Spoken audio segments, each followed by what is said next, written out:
বিলাসী গল্পটি বিলাসী থেকে দুইটা তথ্য খুবই গুরুত্বপূর্ণ। একটা হচ্ছে এখানে ফুটে উঠেছে জাতিভেদ প্রথা, খুবই গুরুত্বপূর্ণ। জাতিভেদ প্রথা। আরেকটা বিষয় মনে রাখবা, এখানে হচ্ছে দুই মানব মানবীর সৃজনশীল প্রশ্নের ক্ষেত্র কাজে দিবে। দুই মানব মানবীর অসাধারণ প্রেমের মহিমা। দুই মানব মানবীর অসাধারণ প্রেমের মহিমা প্রকাশিত হয়েছে। তাদের মধ্যে যে প্রেমটা ছিল, প্রেমটা খুবই গাঢ় ছিল। বর্তমান কিন্তু ওই রকম প্রেমের কোনো হদিস মানে পাওয়াই যায় না। মানে কিছুদিন পর ছেঁকা খাবে, মানে ইত্যাদি ইত্যাদি, তোমরা বোঝোই তো আর কি। বিলাসী গল্পটি প্রথম প্রকাশিত হয় কোন পত্রিকায়? সেক্ষেত্রে দেখো এখানে হচ্ছে ভারতী পত্রিকা। আর এর পাশাপাশি এই দুইটা তথ্য কিন্তু তোমাদের জানা থাকা লাগবে অবশ্যই। এখান থেকে তোমাদের সৃজনশীল প্রশ্ন আসবে। মৃত্যুঞ্জয়কে দংশন করেছিল কে? দংশন করেছিল মানে কামড় দিয়েছিল কোন সাপ? Russell viper? না। কি হবে তাহলে? দেখো এই যে খরিশ গোখরো সাপে, খরিশ গোখরো। মৃত্যুঞ্জয়ের জাত কি ছিল? এটা ক নম্বরে আসতে পারে। মৃত্যুঞ্জয়ের জাত ছিল হচ্ছে কায়স্থ। কি ছিল? কায়স্থ। বিলাসী গল্পে প্রাত স্মরণীয় স্বর্গীয় মুখোপাধ্যায় মহাশয়ের ঘটনা কিসের সঙ্গে পরিচয়? অর্থাৎ এখানে দেখো সব থেকে অ্যাপ্রোপ্রিয়েট হচ্ছে সংকীর্ণতা, মানে ছোট মন মানসিকতার পরিচয় দিয়েছে। অনেক জায়গায় অনেক রকম উত্তর আছে, এখানে সঠিক উত্তর দেওয়া হচ্ছে, মানে নির্ভুলভাবে সঠিক উত্তরগুলো দেওয়া হচ্ছে। বিলাসী গল্পে সাপ ধরার বায়না যখন আসতো তখন বিলাসী কি করত? বাধা দিত। কি দিত? বাধা দিত। এবং এই বিলাসী গল্প থেকে কোনটি কার উক্তি? এখান থেকে প্রশ্ন আসবে। কোনটি কার উক্তি? কোনটি কার উক্তি? এখান থেকে কিন্তু প্রশ্ন আসবে এই বিলাসী গল্প থেকে। রম্বার কাদি শব্দের অর্থ কি? রম্বা অর্থ হচ্ছে কলা, রম্বার কাদি অর্থ এটা হবে কলার ছড়া। কি হবে? কলার ছড়া। বিলাসী গল্পের মৃত্যুঞ্জয় কতদিন শয্যাগত মানে বিছানায় পড়েছিল মানে অসুস্থ হয়ে? সেক্ষেত্রে দেখো এখানে সংখ্যাগত তথ্য থেকে একটা প্রশ্ন আসবে। এ ধরনের প্রশ্ন একটা আসতেই পারে, সেটা হবে 1.5 মাস।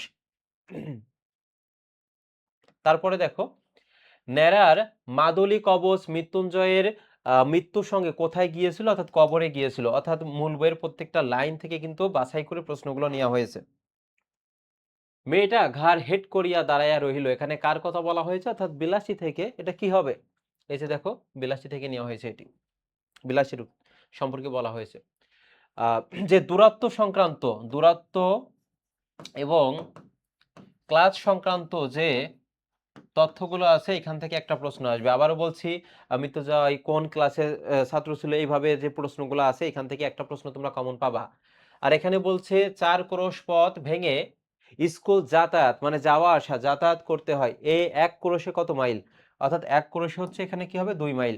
1 ক্রোশে কত মাইল হবে? 2 মাইল। দেখ এমন করে মানুষ ঠকায়ও না, বলছে দেখো এমন করে মানুষকে ঠকায়ও না। তাহলে এই যে এটা কার উক্তি ছিল? এটা হচ্ছে বিলাসের উক্তি ছিল। এই যে কোনটি কার উক্তি, এখান থেকে কিন্তু প্রশ্ন আসবে। ঘন জঙ্গলের পথ একটু দেখে পা ফেলে যেও। ঘন জঙ্গলের পথ একটু দেখে পা ফেলে যেও, এটাও আসতে পারে। 100% দিয়ে রাখছি, খুবই গুরুত্বপূর্ণ। অর্থাৎ কোনটি কার উক্তি। তারপর আরেকটা আছে কাগজ তো ইঁদুরে আনতে পারে, কাগজ তো ইঁদুরেও আনতে পারে, এটি কার উক্তি? অর্থাৎ এই বিলাসী থেকে এবং তোমার নাটক যে সিরাজউদ্দৌলা নাটক আছে কোনটি কার উক্তি, এখান থেকে কিন্তু প্রশ্নগুলো বেশি আসবে। বিলাসী গল্পের মৃত্যুঞ্জয় মূলত কার নাম? অর্থাৎ মহেশ্বরের নাম। কি কার নাম ছিল? মহেশ্বরের নাম, মহেশ্বর। মালো শব্দের অর্থ কি? অনেক কঠিন প্রশ্নের মধ্যে একটা সহজ প্রশ্ন দিয়ে দিবে। যেমন এর পাশাপাশি আছে দেখো তাহার এই পরমানে যে কুহেলি শব্দের অর্থ কি? কুহেলি শব্দের অর্থ হচ্ছে কুয়াশা। এগুলো থেকে একটা কমন পাবা, কুয়াশা। তারপরে দেখো উত্তরী শব্দের অর্থ কি? উত্তরী শব্দের অর্থ হচ্ছে চাদর, খুবই গুরুত্বপূর্ণ। উত্তরী শব্দের অর্থ হচ্ছে চাদর। তারপর হচ্ছে কিংবদন্তি শব্দের অর্থ কি? তোমরা কমেন্টে জানাবা কিংবদন্তি শব্দের অর্থ কি। তারপরে আছে দেখো যেমন নিহারি শব্দের অর্থ কি? এটা হচ্ছে বিদ্রোহী কবিতা থেকে। যেমন নিহারি শব্দের অর্থ হচ্ছে দেখে বা প্রত্যক্ষ করে, দেখে বা প্রত্যক্ষ করে। তারপর হচ্ছে আছে দেখো মনীষা শব্দের অর্থ কি? মনীষা মেধা মনন প্রজ্ঞা, এটা। এগুলো থেকে কিন্তু প্রশ্ন আসবে মানে শব্দ অর্থ থেকে। এবং বিলাসী গল্পের তোমার হচ্ছে যে শব্দার্থ অংশ আছে, যেমন সত্যযুগ বলতে কি বোঝায়? সত্যযুগ, যেখানে আরেকটা আছে কলিযুগ বলতে কি বোঝায়? যেখানে অন্যায় অত্যাচার ছিল। এগুলো থেকে কিন্তু প্রশ্ন আসবে। এটা একটু দেখবা। সত্যযুগ, কলিযুগ। আর এখানে কি হবে? এই যে মালো, এটা হচ্ছে দেখো এই যে সাপের ওঝাকে বলা হয়েছে, সাপের ওঝা। মৃত্যুঞ্জয় বিলাসীর মধ্যে রূপায়িত হয়েছে কি? খুবই গুরুত্বপূর্ণ। মৃত্যুঞ্জয় ও বিলাসীর মধ্যে কোনটি বিশেষভাবে ফুটে উঠেছে? অর্থাৎ ২ মানব মানবীর অসাধারণ প্রেমের মহিমা প্রকাশিত হয়েছে। অর্থাৎ এখানে কি হবে? প্রেম। বর্তমানে যে তোমরা প্রেম করো, তাই না? এটা তো মানে ওইভাবে টেকে না। এজন্য যদি প্রেম করতে হয় অবশ্যই এই যে বিলাসী এবং মৃত্যুঞ্জয়ের তাদের যে অসাধারণ প্রেম ছিল, কেউ কাউকে ছেড়ে যায়নি শেষ পর্যন্ত, এরকমই করতে হবে। পড়াশোনা আগে করবা। তারপরে শরৎচন্দ্রের আধারের আলো কি ধরনের রচনা? একটু কঠিন টাইপের, এটা হচ্ছে গল্প হবে এবং তার যে উপন্যাসগুলো আছে সেগুলো একটু ভালোভাবে পড়বা।